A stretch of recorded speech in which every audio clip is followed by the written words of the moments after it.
こんにちは。毎日ご飯のお母さんです。今日は甘辛くてご飯が進むナスとピーマンの味噌炒め鍋しぎをご紹介します。それでは最初に野菜を切りましょう。ナスから切っていきます。ナスはヘタのところを落としてペラペラしたところは取りますね。うまく取れなかったら包丁でこんな感じで切って落としてもいいですよ。あとこのお尻のところが茶色くなってたりするので、そういうのは落としちゃいますね。でこれを乱切りにしていきます。乱切りって斜めにずっと切っていくんですね。で斜めになったここに刃を入れてまた斜めに切っていきます。で今度またこの斜めになったところに包丁を入れてこうやって、でまたこの斜めになったところにここに包丁を入れてこうやって乱切りってしていきます。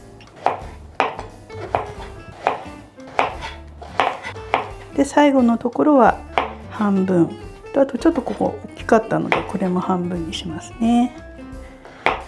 こんな感じで乱切りができました。今日はお茄子を3本結構大きめの、秋なので旬なのでね、大きいのがあるのでこれを3本使います。で、先ほどからここ手でも剥いてたんですけど、お茄子って新鮮だとここにトゲが生えててとても痛い時があるんですね。なのでここを外す時は気をつけてくださいね。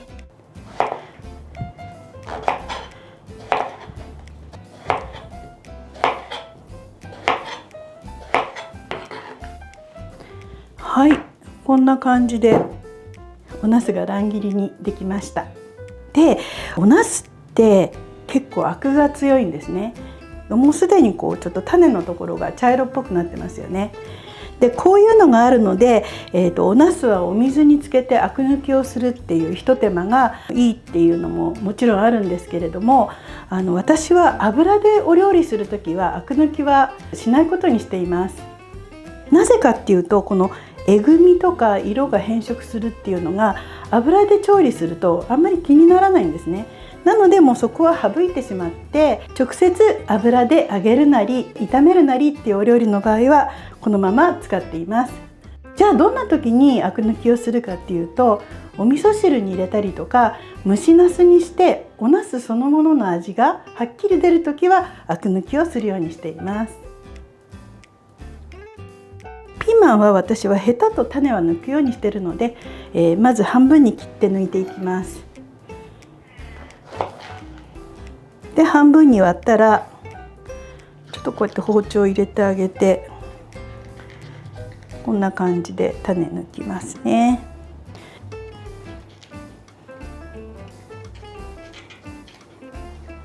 こんな感じですね。で種が気にならないっていう方はヘタだけ落として種ごと炒めちゃっても別に大丈夫ですよ。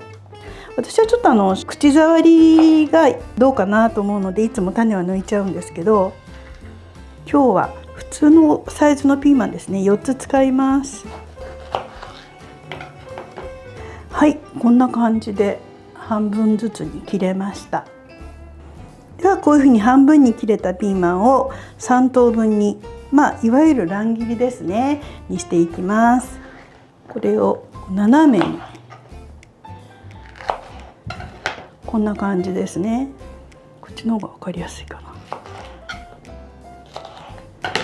だいたい先ほど切ったお茄子と同じような食感になるような大きさで切っています。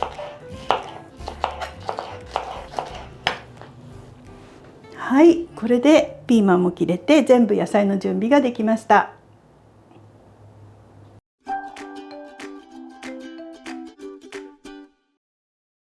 では調味料を用意します。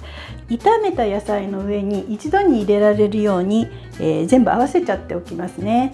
こちらに入れていきます。お味噌が入ってます。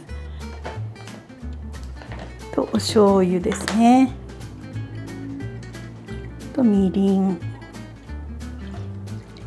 と日本酒ですね。これは料理酒じゃなくて普通の日本酒を使ってます。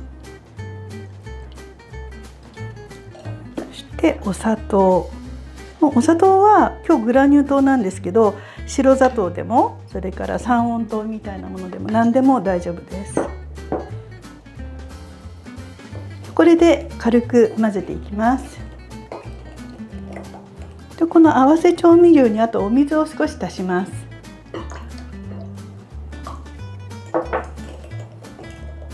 全体でだいたいこれぐらいの量になります。味がよく絡むようにしっかりと炒めていくんですが、その際に水分が入ってないと焦げやすくなっちゃうんですね。なのでお水を足すことで、しっかり十分に炒めることができるので、最後にお水を足しました。では切ったお野菜をフライパンで炒めます。お茄子ってすごく油をいっぱい吸うので、フライパンに敷く油はいつもより多めに、だいたいそうですね、大さじ2杯分ぐらいかなになると思います。で先にちょっと一回火をかけますね。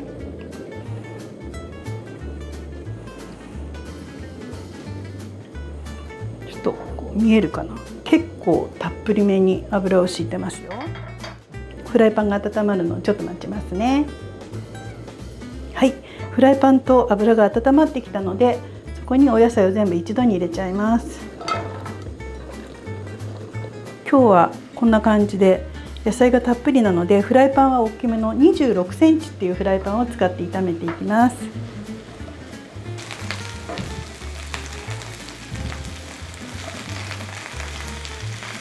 あんなにたっぷり油を敷いたんですけども、こんな感じで余分な油は全然出てないですよね。これ野菜がみんな吸っちゃってるんですね。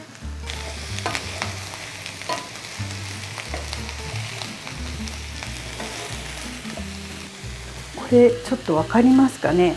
一回全部吸い込まれちゃった油がこんな感じで戻ってきてるんですね。油が表面に、フライパンの方にもちょっとこう油が戻ってきてるんですよね。ちょっと見づらいかもしれないんですけど、全部火が通ってるわけではないんですけど、全体的にこうしっかりと油が回ったっていう目安なんですね。こうやって油が戻ってきてるっていうのが。でここまで来たら一旦調味料を全部入れますね。蓋を閉めますね。でこれで 2,3 分ですね。蓋をして、加熱します。蓋をしてだいたい3分ぐらい経ったので、これ取りますね。こんな感じで加熱自体はしっかりできてるんですけど、あとこのタレと煮絡めるのに、水分を飛ばしていきます。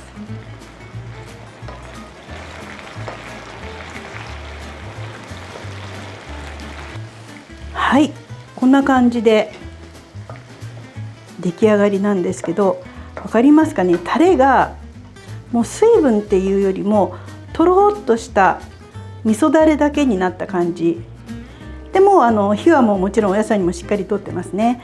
でこんな感じになったら出来上がりで大丈夫です。